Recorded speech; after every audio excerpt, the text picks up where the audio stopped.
Hello trader. आज हम बात करेंगे आपसे निवेश के बारे में, मतलब कि इन्वेस्टमेंट। सेविंग और इन्वेस्टमेंट में क्या अंतर है।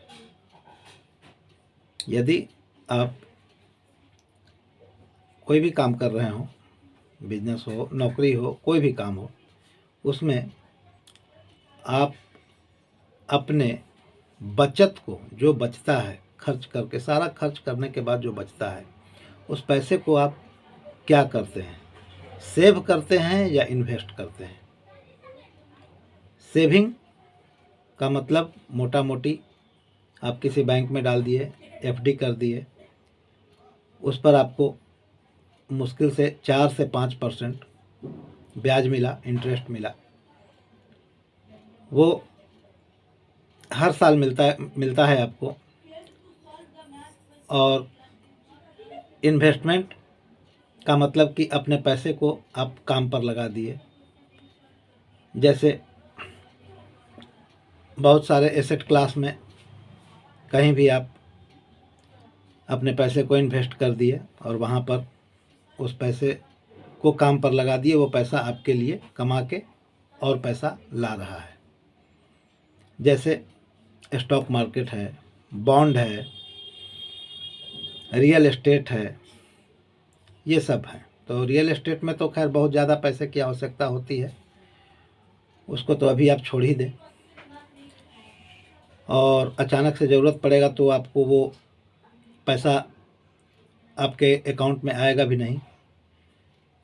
एक बुलियंस है जो कि सोना चांदी खरीदना, तो इसमें भी पिछले 5-10 साल के डाटा से पता चलता है कि हमें 4 से 5% ग्रोथ उसमें नज़र आता है। तो आपका सेविंग 4%, बुलियंस में 4 से 5%, और यदि आप किसी तरह का कोई इन्वेस्टमेंट करते हैं, इन्वेस्टमेंट का मतलब कि वही जो आपको बताया, स्टॉक में, बॉन्ड में। तो स्टॉक में जो करते हैं आप, उसमें सालाना रिटर्न 15% का पिछला डाटा बताता है। तो अब एक उदाहरण से समझ लें कि मान लीजिए कि आपका 50,000 रुपये पर मंथ सैलरी है, उसमें आप 30,000 रुपया खर्च कर देते हैं अपने घर में, अपने एक्सपेंस पर 20,000 रुपया आपका बचता है। अब उसमें मान लीजिए कि हर साल आपका 10% बढ़ोतरी भी होता है सैलरी में, तो आपके खर्च तो वही रहेंगे, खर्च तो बदलेंगे नहीं, लेकिन सेविंग और इन्वेस्टमेंट में अंतर क्या होगा सो मैं आपको बताता हूँ। अभी आप कैलकुलेट कर लेंगे। 20 हर महीने 20,000 बचते हैं, तो 60,000, ये 6 लाख रुपए हुए आपको सालाना आय हुआ 6 लाख। और उसमें ये 50,000 का सालाना 6 लाख आय हुआ, और सालाना आप व्यय कर रहे हैं 3,60,000। 3,60,000 आप व्यय कर रहे हैं और 2,40,000 आपका हर साल बच रहा है। तो अगले साल फिर आपको 10% बढ़ेगा। तो 10% बढ़ेगा तो 6 लाख पहले था, अब 6,60,000 हो गया, तो उस पर बचत। तो अंत में यदि आप 20 साल के बाद देखते हैं अपना, क्योंकि इन्वेस्टमेंट जो भी होता है लॉन्ग टर्म के लिए होता है, ये नहीं कि 1 दिन 2 दिन के लिए होता है। तो इन्वेस्टमेंट आप कोई काम करने के लिए कर रहे हैं, जैसे कि शादी हो, ब्याह हो, या और मकान बनाना हो, या और भी कोई काम हो, तो उसके लिए।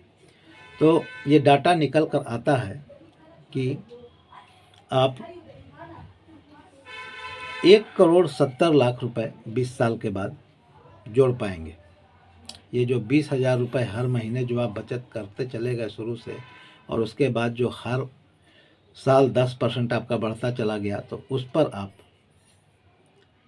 जोड़ के 20 साल के बाद 1,70,00,000 रुपये आप 20 साल के बाद जोड़ लिए। अब तो मान लीजिए कि यदि आपका उम्र 30 साल है और 30 साल के बाद आप इन्वेस्टमेंट करना शुरू किए, तो 50 साल के उम्र में आपको रिटायर हो जाना है। ये आप मान के इन्वेस्टमेंट कर रहे थे, तो 20 साल के बाद आपको 1,70,00,000 रुपये मिले। अब 1,70,00,000 रुपये जो है, न आपको पेंशन है न आपको और कुछ है, बस आप इसी पर हैं। तो ये पैसा आपका मोटे तौर पर 8 साल में निकल जाएंगे। उसके बाद क्या होगा आप ये सोच लीजिए। ये 8 साल में आपका जो खर्च जो पहले से चलता चला आ रहा है, वो 8 साल में ये पूरा का पूरा पैसा ख़त्म हो जाएगा, 1,70,00,000। अब क्या करेंगे? तो दूसरा पहलू देख लें कि यदि हम इन्वेस्टमेंट करते हैं और इतना ही रकम, इतना ही अवधि के लिए, तो उसमें क्या होता है? उसमें देखिए CAGR होता है, कंपाउंडिंग होता है, आपके पैसे पर ब्याज, और जो ब्याज के साथ जो पैसा मिला उस पैसे पर भी ब्याज। तो यदि हम यही इन्वेस्टमेंट करते रहे, तो इस इन्वेस्टमेंट का 20 साल के बाद हमको रिटर्न लगभग 4 करोड़ के आसपास आएगा आपको, है ना। इन्वेस्टमेंट यदि हम करते हैं तो 4,26,00,000 रुपए आपके पास 20 साल के बाद आ जाएंगे। तो वो बचत जो आपने किया वो 1,70,00,000 था, और ये बचत जो ये जो इन्वेस्टमेंट जो आपने किया वो 4,26,00,000 रुपए हुए। तो यहाँ पर देखने वाली बात है कि कुछ तो अच्छा हुआ।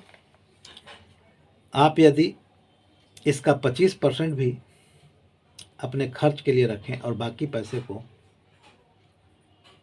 कहीं काम पर लगा दें, तो भी आपका 8 साल के बाद वाला भी काम आपका चलता चला जाएगा। तो इस तरह से एक छोटा सा उदाहरण हमने देखा सेविंग और इन्वेस्टमेंट में।